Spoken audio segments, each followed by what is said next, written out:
Today's video is simple. Don't be like any of these people. Don't do any of these things. If you do, you suck. One of the biggest examples of kinds of Everquest players that sucks are those that are always trying to scam people. We've seen various kinds of scams throughout the game. There's even some items that have the same name as others that people will sell. They will link the first item that is good that people want to buy, and then they actually put the shit item with the same name and trade. Obviously, in that example, the person ultimately has to always check the link when they get the notification in the trade window or inspect the item in the trade window, but people still try this scam and it's fucking stupid. Another really common version of this kind of scam relates to do with selling chrono. Now, on Mischief, for example, it's been this case for a very long time that if you ever look in Bazaar to see what the prices of what people are selling or paying in platinum for chrono to buy from you, meaning you have chrono, you want to trade it for platinum, you will see some kind of version like this. The highest price person that's actually being paid right now is 1,175,000 platinum.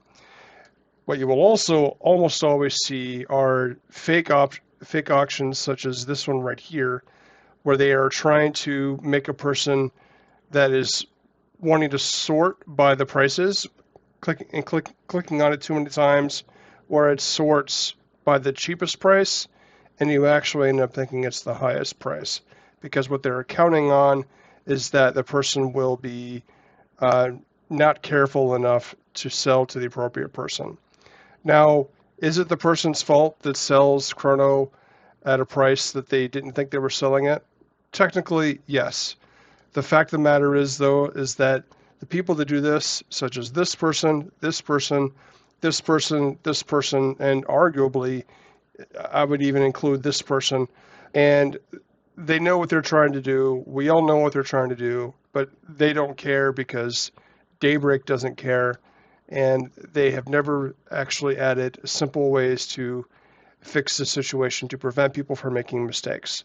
All it would take is for the barter window to have a customizable minimum value to display. So in this example, if the feature was added, I would select the barter window to only show platinum, or I should say only show chrono sales that were above a certain threshold. Personally, for me, for the last few months, I would never sell a chrono for anything less than 1 million plat. It's just the way it is, because Mischief consistently has been the last several months that chrono is usually worth around 1 million plat. It has been higher and it has been much lower, but that way I wouldn't even see these bullshit scamming prices, and people would not be able to try this bullshit.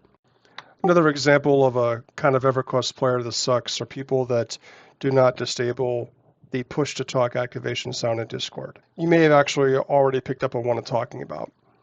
It is this little beeping sound that occurs whenever they key at the top. What's especially annoying about it is oftentimes they will be in a conversation with multiple people, and they will, in the course of the conversation, want to key up just to say yes, and then elaborate additional things on top of it. Like they get asked a question, hey, what time is it? 5:30. But I have to leave in 20 minutes to pick up my kids. So I'm sorry I won't be able to play for the rest of the raid. But it's been really fun talking to you guys.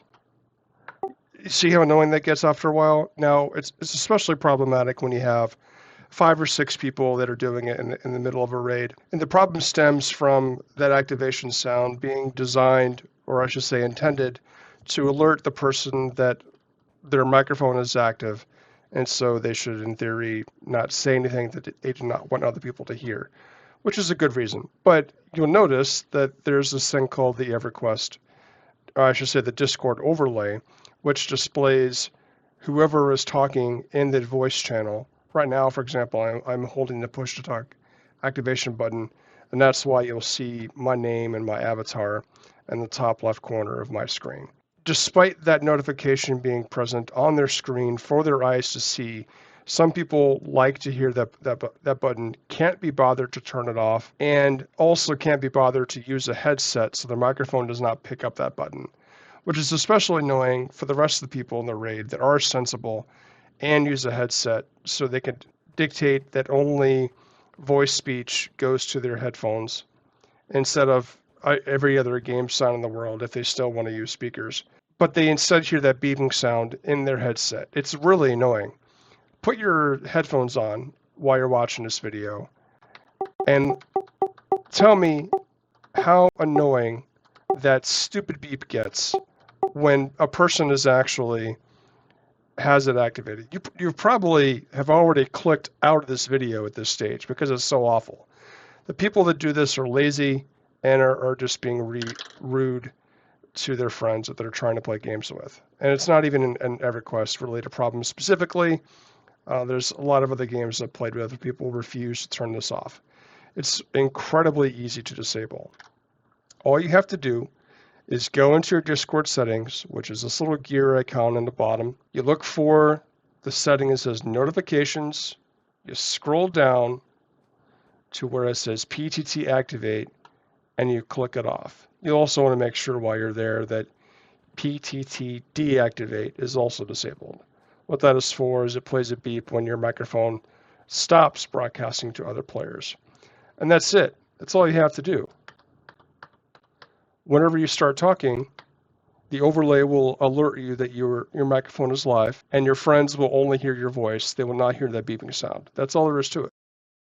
So instead of selling their items to the parcel NPC in the guild hall or the mages in the lobby, some people that are really dumb will walk over to the portal vendor and they will sell their items to this guy. They think it doesn't matter because people that are wanting to use a portal vendor for regular items to port to a zone or to change it to the guild standard in the middle of a raid, they could just click on quantity a couple times. The point is they shouldn't have to. And in the middle of a raid, that can get really annoying, especially when you're in a hurry because there are 2 raids behind you that are wanting to change the guild's banner to their particular raid, and you're in a rush. There's no reason specifically to sell to this guy. You're actually passing by 2 other vendors you could sell to in order to get to this NPC. Just sell your shit to those guys instead. There's no point in selling anything to this guy at all. This should always be empty. Do your guildmates a favor and stop selling to the portal NPC. Another kind of EverQuest player that sucks are DPS classes who constantly ask other people to share parses. Since it is so easy to download and install a parsing program, and they keep asking for people to share parses over a period of multiple weeks, it's obvious what they're wanting to be shown is not that they did well, but they want other people to know that they did well. And they want other people to know that they parse better than some other person, which is selfish and frankly juvenile behavior. What they should be focusing on is using the parsing programs to be able to demonstrate to themselves whether or not they are playing consistently and whether or not there are things that they are not doing that they should be doing. Now, when all you have access to is the final number, and you're using that to compare yourself against other players, you have no way of knowing if your assumption is accurate or not.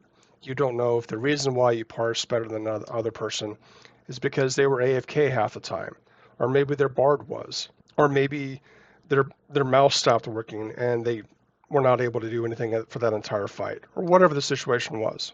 Without the ability to actually be able to look in what effects were used, you cannot actually tell whether or not the person was doing well on that fight. Now, the programs are easy to install. You go to this link, click on the release folder, you save this MSI folder to your desktop, you click on it, hit yes a couple times, configure it to your EverQuest log file, and get the damage meter to show, and that's it. Not only will you have access to see the answers to your inept questions in real time without even having to do anything, you'll also be able to use the program in ways to be able to look and see what abilities were used. This is the little trash mobs right before the Sinnerkana event as one example. In this raid, I was on the Necro, so I'm going to click on 2 mages here. You can get a breakdown of what abilities were used by each person of that class and when they were used in the fight. You can display a count of all their abilities that they use, and you can click things off if you think that they're not actually relevant to that particular fight that you're sharing, or you can see a report of when they used DPS burns. In this fight, there were none for that particular person. For example, Yamkin in this fight led the encounter by clicking Twin Cast, and they also had Spire of the Elements running, which is it any surprise that on this particular fight that Yamkin did more DPS than Donovan? Of course they did, because Donovan didn't use Spire. Now, Donovan probably knows if his Spire was down from the prior fight, or maybe they just made a mistake and didn't use it, or maybe their philosophy was to save it for the next event. These are things that you don't know about another person, which is why you cannot use a parsing program to ever measure yourself on a particular encounter, or I should say, especially for just one particular encounter. And if you keep asking for these questions in Guild, you are just demonstrating that you were lazy and that you don't actually care about improving, and all you want is to brag. This is a situation that is not just apparent in Everquest. People have talked about it in other games. This obsession with a number on the output is really no different than going into work every day and getting hassled by your boss because you only made 7 widgets and your coworker made 9. What your boss is not realizing from his spreadsheet is that the reason why you did 7 widgets that day instead of 9 is that you were showing your colleague how to make widgets in whatever job it is that you have. If all your boss is doing is looking at that spreadsheet at the end of the day, then you're going to be rewarding yourself by only getting that one number up, and you're never going to actually improve and across the whole, nor will your colleagues, and in this case in Everquest, nor will your other players. So stop asking for parses, just download the fucking program yourself and stop being lazy. What are you waiting for? Do it! Do it!